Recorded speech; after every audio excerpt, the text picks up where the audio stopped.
औज़ुबिल्लाहिमिनश्शैतानिर्रजीम बिस्मिल्लाहिर्रहमानिर्रहीम। मैं हूं आपका तबीब हकीम लियाकत अली खिची अपने चैनल तिब की दुनिया मुफरद अज़ा के साथ। और आज हम एक अज़ियतनाक मर्ज़ के बारे में पढ़ेंगे जिसमें मरीज़ के साथ साथ उसके वरसा जीते जी मर जाते हैं, ख़ुसूसन उसके वालिदैन। तो दोस्तों, ये मर्ज़ क्या है? जैसा कि नाम से आपको नज़र आ रहा है, मस्कुलर डिस्ट्रॉफी। तो दोस्तों, ये एक बेहद अज़ियतनाक और नाकाबिल इलाज मर्ज़ है, लेकिन अल्हम्दुलिल्लाह कानून मुफरद आज़ा में यानी तिब साबिर में इसका मुकम्मल और शाफ़ी इलाज मौजूद है। और अगर हमें मौक़े दिए जाएँ, हमें चांस दिया जाए, तो हम इस मर्ज़ का शाफ़ी इलाज करने के लिए तैयार हैं। तो दोस्तों, इसके ऊपर बहुत ज़्यादा कहा गया जी कि वीडियो बनाई जाए ताकि पता चले कि ये मर्ज़ क्यों होता है, इसके असबाब क्या हैं और क्या इसका इलाज है भी या नहीं। तो आज हम इसके ऊपर बात कर रहे हैं। तो दोस्तों, सबसे पहले हम देखेंगे कि मस्कुलर डिस्ट्रॉफी है क्या। ये दरअसल दो अल्फाज का मजमुआ है। इसमें मस्कुलर उज़लात को कहते हैं, ठीक है, उज़लात जो कि प्रोटीन से बने होते हैं। और डिस्ट्रॉफी का मतलब है जी तबाह होना, ठीक है, यानी इससे मुराद उज़लात का तबाह हो जाना, यानी मस्कुलर डिस्ट्रॉफी से मुराद उज़लात का तबाह हो जाना। तो दोस्तों, अपने टॉपिक की तरफ बढ़ने से पहले आपसे गुजारिश है कि अगर आपने हमारा ये चैनल सब्सक्राइब नहीं किया तो जल्दी से इसे सब्सक्राइब कर दें और साथ लगे घंटी के बटन को भी दबा दें ताकि तिब सेहत के मौजू पर हर नई आने वाली वीडियो आपको सबसे पहले मिल सके। तो दोस्तों, जैसा कि आपने देखा कि मस्कुलर डिस्ट्रॉफी को कहा किया जाता है यानी उज़लात का तबाह हो जाना। अब हम ये देखते हैं कि कानून मुफरद आज़ा इसको किस नज़र से देखता है। ठीक है जी, देखें जी, कानून मुफरद अज़ा तीन इस्तिलाहात इस्तेमाल करता है: तहरीक, तस्कीन और तहलील। ठीक है जी। अच्छा, अब चूंकि हमने पढ़ा कि मस्कुलर डिस्ट्रॉफी से मुराद उज़लात का तबाह हो जाना है, तो अब हम कानून मुफरद अज़ा की रूह से देखेंगे कि उज़लात कैसे तबाह होते हैं। दोस्तों, जब जिगर व गुदद में तहरीक हो जाए तो उज़लात जो हैं इनमें तहलील हो जाती है और आसाब जो हैं इनमें तस्कीन हो जाती है। अब हम ये समझते हैं कि जहाँ पर गैर तबाई तहरीक होती है वहाँ पर सोजिश होती है और सुकेड़ होता है और उस खिल्त की ज्यादती होती है। जहाँ पर तहलील है वहाँ पर ज़ौफ़ है और वो उज़्व खुराक के ना मिलने की वजह से खुद को खा रहा है और कमज़ोर हो रहा है। और जहाँ पर तस्कीन है वहाँ पर खुराक कम जा रही है और वहाँ पर कमज़ोरी है। तो अब हमें इस सारी सूरत हाल से ये मालूम हो गया कि मस्कुलर डिस्ट्रॉफी जिस कैफियत को कहा जाता है कानून मुफरद अज़ा में, वो जिगर और गुदद की सोजिश है। तो अब हम ये देखते हैं कि जिगर और गुदद की सोजिश की वजह से उज़लात में क्या कैफियत जो है वो रूनुमा होती है और उज़लात कैसे जो है वो तबाह होते हैं।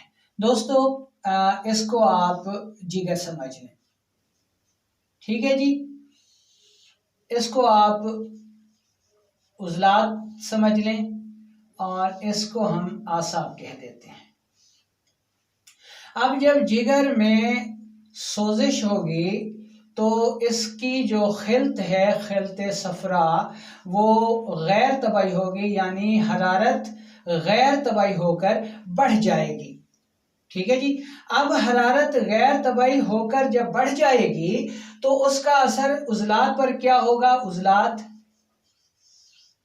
तहलील होने लग जाएंगे और तहलील होने लग जाएंगे तो इसका मतलब ये है कि इनको अपनी खुराक नहीं मिल रही और उजलात खुद को खा रहे हैं और खुद को जिंदा रखे हुए हैं। इस कैफियत को मैं एक सादा मिसाल से आपको समझाने की कोशिश करूंगा कि देखें, ये लोहे का एक राड है, ठीक है जी, ये लोहे का राड है। अब आपको पता है जी कि ये लोहा जो है एक ऐसी धात है जो बहुत सख्त होती है। लोहा बहुत सख्त धात है। अच्छा, आपने कभी देखा होगा कि एक लोहार जो है वो जब इस लोहे को भट्टी में पिघलाता है, इसको हरारत देता है, तो ये लोहा इतना नरम हो जाता है कि वो इसे जिस तरफ चाहे मोड़ ले, इससे छुरी बना ले, इससे द्रांती बना ले, इससे कुल्हाड़ी बना ले। तो अब हमें ये मालूम हो गया कि जहाँ कहीं भी हरारत गैर तबई हो जाएगी, हरारत बढ़ जाएगी, तो वहाँ पर तहलील का अमल शुरू हो जाएगा और वो चीज़ें जो हैं वो नरम होना शुरू हो जाएंगी।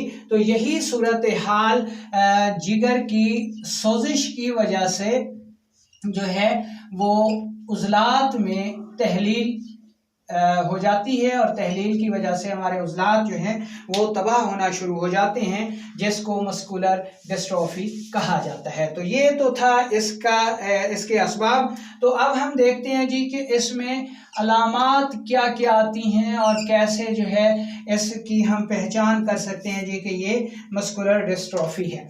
तो दोस्तों, इसकी जो अलामात हैं वो ये हैं कि उठते बैठते वक्त बहुत दिक्कत होती है, ठीक है जी, उठते बैठते वक्त दिक्कत होती है। मरीज अपने घुटनों पर हाथ रखकर उठता है, ठीक है जी। इसके अलावा पिंडलियों में जो है उसके पानी भरा होता है। बड़ी अलामत उसकी चाल में लड़खड़ाहट होती है, यानी वो सीधा नहीं चल सकता। पेशाब जो है ये जर्दी माइल होता है, इसमें प्रोटीन खारिज हो रही होती है जिससे बदबू भी आती है और पेशाब जो है वो भारी भी होता है। उज़लात में सख्ती जो है वो ख़त्म हो जाती है, उज़लात नरम हो जाते हैं, ऐसा लगता है जैसे गोश्त में पानी भरा हुआ हो। अगर ये असर दिल पर हो तो मरीज़ बहुत जल्द मर जाता है। तो दोस्तों, ये तो थी वो चंद अलामात जो कि जिनकी वजह से हम इसकी पहचान कर सकते हैं और प्रोटीन के मुसलसल अखराज की वजह से मरीज़ जो है वो मुसलसल कमज़ोर होता चला जाता है, घुलता चला जाता है। अब दोस्तों, उज़लात की जो आफाल हैं वो हैं क्या, ठीक है जी। कानून मुफरद अज़ा ये कहता है कि उज़लात जो हैं वो सख्ती और हरकत के ज़िम्मेदार हैं, यानी जिस्म में जो उज़लात का फेल है वो जिस्म के गोश्त में सख्ती को बरकरार रखना और हरकत को मुमकिन बनाना है। अब जब गोश्त में सख्ती नहीं रहेगी, नरमी आ जाएगी, तो हरकत शदीद मुतासर होंगी। तो गुदी तहरीक में उज़लात में तहलील की वजह से सख्ती भी ख़त्म हो जाती है, जिससे हरकत शदीद मुतासर होती हैं। इस कैफियत को मस्कुलर डिस्ट्रॉफी कहा जाता है और इसे ला इलाज मर्ज समझा जाता है। तो अब हम चलते हैं इसके इलाज की तरफ। तो दोस्तों, कानून मुफरद अज़ा इस सूरत को गुदी उज़लाती मर्ज करार देता है, ठीक है जी। गुदी उज़लाती मर्ज सोजिश सुकेड़ करार देता है, जिसकी वजह से ये मर्ज पैदा होता है। अब इलाज में हम ये जनाब हरारत जो है वो गैर तबाई होकर रुकी हुई है। ठीक है जी, सफरा मुताफन है। अब हम जितनी जल्दी इस मुताफन सफरा का अखराज कर लेंगे, हमारा मरीज उतनी जल्दी ठीक होना शुरू हो जाएगा। तो इस सफरा का अखराज कैसे होगा? इस सफरा का जो मुताफन सफरा का अखराज है वो गुद्दी आसाबी तहरीक में होगा। अब गुद्दी आसाबी तहरीक जब हम शुरू करेंगे तो उसका मर्ज पर क्या असर होगा? जब हम गुद्दी आसाबी दवा देंगे तो गुद्दी आसाबी दवा दो काम करेगी। ठीक है जी, एक नंबर पे जो मुताफन सफरा है, मुताफन सफरा खारिज होगा, और नंबर दो आसाब में तहरीक आने लगेगी।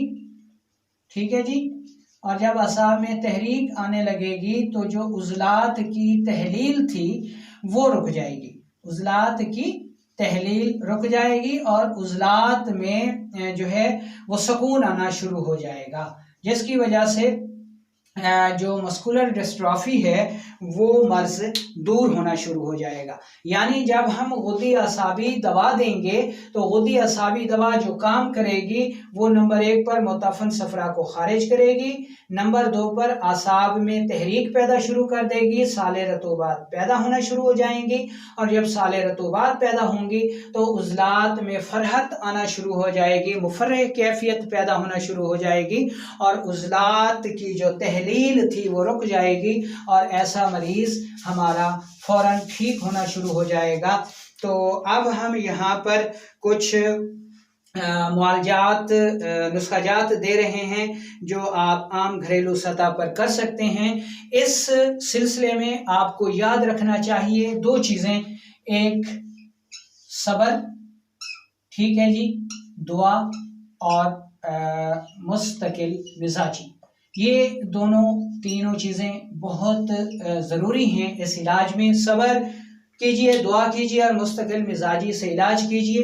कम अज़ कम 5 से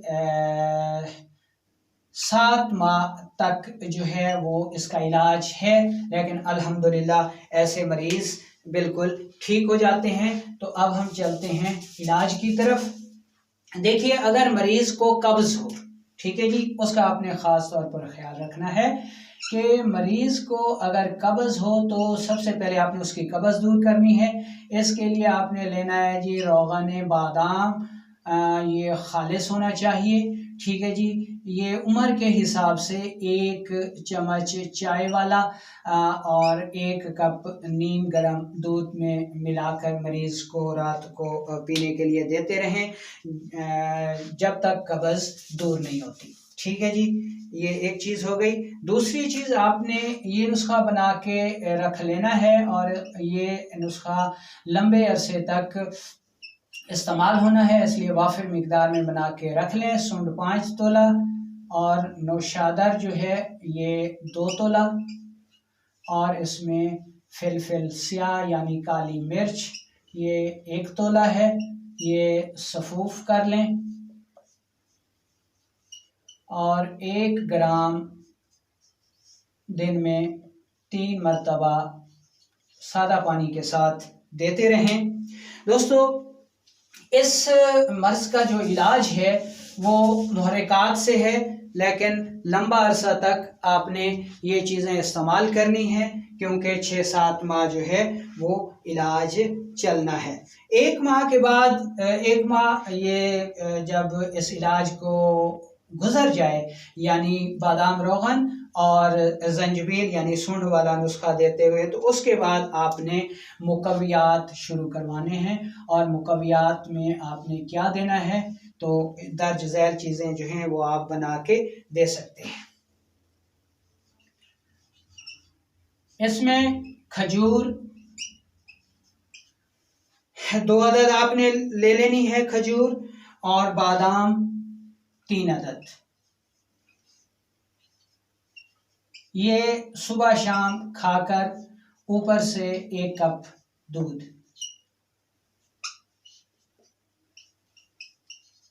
ठीक है जी। इसके अलावा कद्दू का हलवा बेहद मुफीद साबित होता है। गाजर का हलवा और बादाम का हलवा मस्कुलर डिस्ट्रॉफी में बेहद कारआमद है। तो ये आप जब भी बनाएं देसी घी में ही बनाएं और मरीज को इस्तेमाल करवाएं। ये तकरीबन लंबा अरसा तक ही इलाज चलेगा। इसके अलावा इस मस्कुलर डिस्ट्रॉफी में जो चीज़ सबसे मुफीद साबित होती है वो है अंडा का हलवा। तो ये बहुत ज़बरदस्त इस का इलाज है, यानी मस्कुलर डिस्ट्रॉफी का ज़बरदस्त इलाज है। तो इसकी तरकीब हम लिख देते हैं जी। आपने देसी अंडे लेने हैं जी 12 अदद। देसी अंडे आपने लेने हैं जी 12 अदद और चीनी आपने लेनी है 500 ग्राम। देसी घी आपने लेना है 500 ग्राम।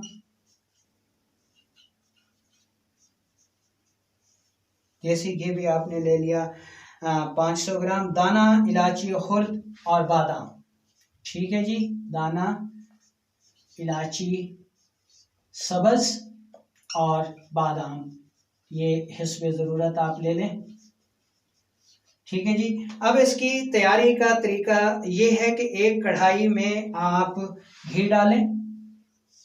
सबसे पहले कढ़ाई में घी को डाल दें। घी डालने के बाद अब आपने अंडे जो है वो खूब फेंट लेने हैं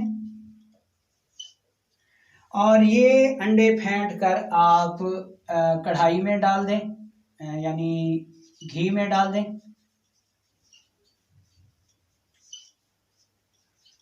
इसके साथ आप चीनी, इलायची, बादाम भी डाल दें। यानी इस अंडे डालने के बाद आप इसमें चीनी भी डाल दें, दाना इलायची सब्ज़ भी डाल दें और बादाम भी डाल दें और इसको नरम आंच पर पकाएं, ठीक है जी। जब देखें कि घी जो है वो हलवे से अलग होना शुरू हो गया है तो अब इसको उतार लें और इसी घी में इसको पड़ा रहने दें। तो 10 से 20 साल तक जो है वो आपने 20 ता 40 ग्राम का ये हलवा जो है वो सुबह शाम निहार मुँह मरीज़ को देना है। तो इंशाअल्लाह ये इलाज 6 से 7 माह तक जारी रखें तो ये कैफियत जो है वो ठीक होना शुरू हो जाती है और जो उज़लात तबाह हो रहे थे, प्रोटीन मुसलसल खारिज हो रही थी, वो जिस्म में जज़ब होना शुरू हो जाती है और मस्कुलर डिस्ट्रॉफी का ये अज़ियतनाक मर्ज़ जो है वो दूर हो जाता है।